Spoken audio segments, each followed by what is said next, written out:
The rain started again, and so did the killings.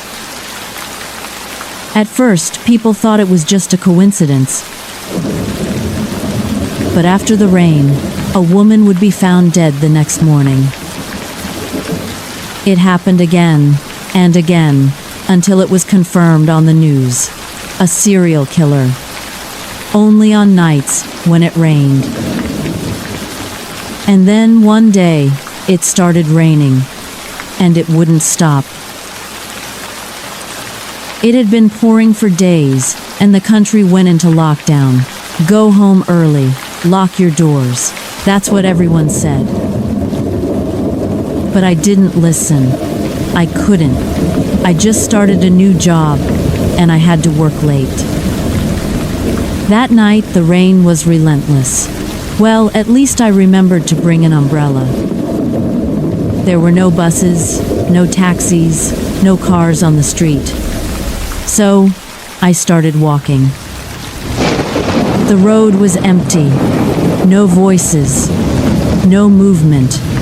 Just the sound of rain hitting the pavement. Loud. Endless. It felt like I was the only person left in the city.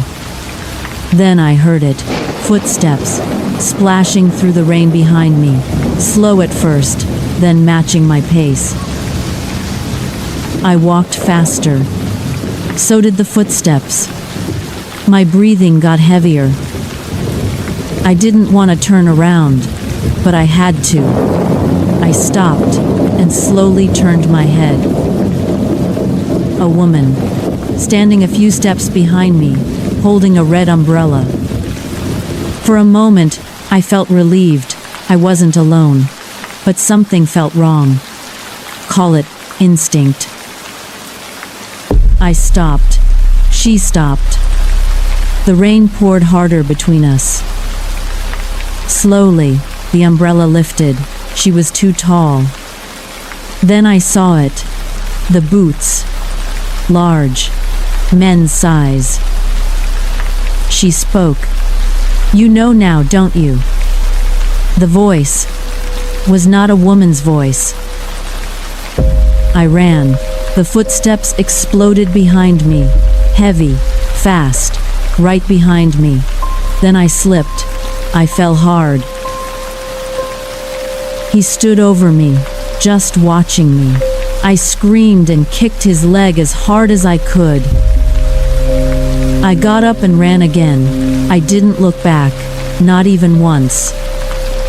I don't even remember how I made it home, only that I slammed the door shut and locked it behind me. The next morning, the rain stopped. The news reported another body found on that same road. They said she had been working late, walking home alone. The killer was caught months later, but not before he had killed 12 women. I never told anyone what happened to me, how I escaped death that night. And even now, when it rains, I still look for that red umbrella.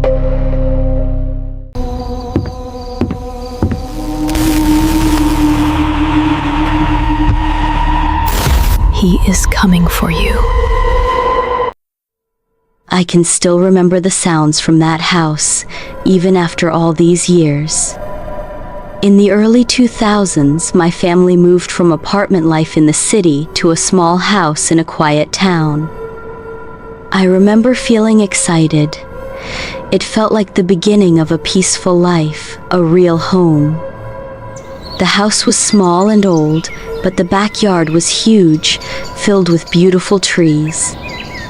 I imagined summer barbecues and building snowmen in the winter. For the first time, it felt like we had space to breathe. The only part of the house we never used was the basement. It was always cold, dark, and uninviting. None of us liked going down there, so we simply didn't. Still, I was happy. It felt like home.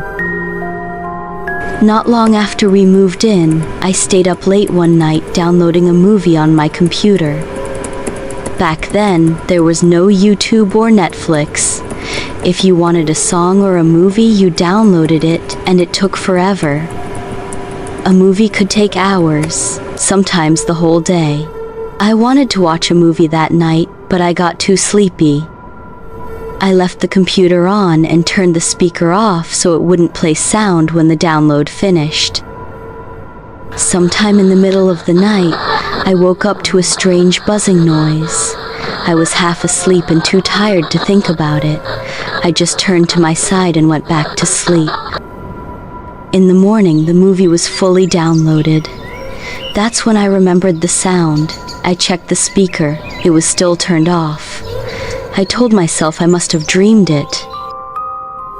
The next night, I was downloading music and another movie. Again, it was taking too long. It was past 2 a.m. and I couldn't stay awake. I made sure the speaker was off and went to bed. An hour later, I heard the buzzing again. This time, I got up and listened carefully. It wasn't just buzzing. It sounded like someone tuning an old radio. That soft, static tuning sound between stations. But the speaker was off, and the radio wasn't even on. I didn't listen to the radio at all. There was no reason for that sound to exist in my room. As soon as I started feeling uneasy, the sound stopped. A few days later, I switched rooms with my sister. She needed the computer for schoolwork. She stayed up late working while I slept in her room. When I moved back, I downloaded movies again, but this time I paused the download and shut down the computer completely when I went to bed. I wanted to be sure. That night, I woke up again, to the same sound. The computer was off, the speaker was unplugged. And yet, the noise was there. I stayed still and listened. It sounded like someone speaking through a radio. Not music, not static, a voice. I didn't recognize the language. It sounded foreign to me. If I had to describe it, it sounded like a man sending a message to another. His voice wasn't loud, but it carried urgency. I couldn't understand a single word. When it stopped, silence. It was after 4 a.m. I couldn't fall back asleep. I just lay there trying to make sense of it. That's when I heard something else. Footsteps. Slow, steady footsteps above me. But our house didn't have an upstairs, only the main floor and the basement. I told myself it must be the wind, or maybe a raccoon on the roof. But deep down, I knew what footsteps sounded like. These were footsteps. After that, I felt too uncomfortable to stay in my room alone.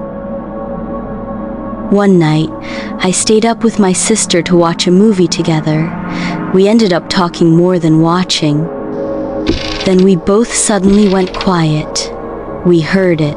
Footsteps above us. We both looked at the ceiling at the same time. Neither of us said it out loud, but we both knew. Those were footsteps. I finally told her about the buzzing and the radio voices. Her face changed immediately. She said she had heard it too when she used my room. The same strange voices, the same language she couldn't understand. We didn't talk much after that.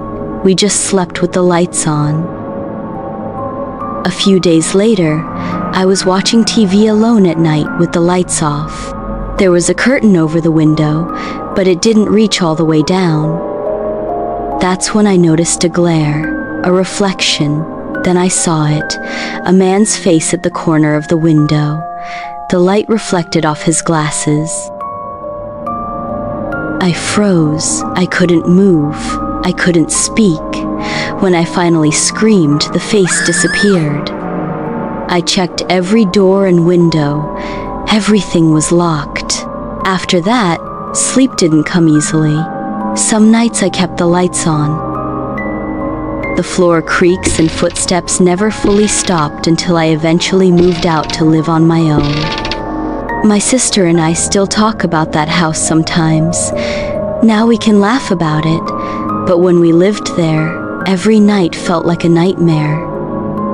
I don't know what we were hearing in that room, and I don't know who that man was at the window. I'm just glad no one in my family was ever hurt in that house. Maybe because we left before anything had the chance to happen.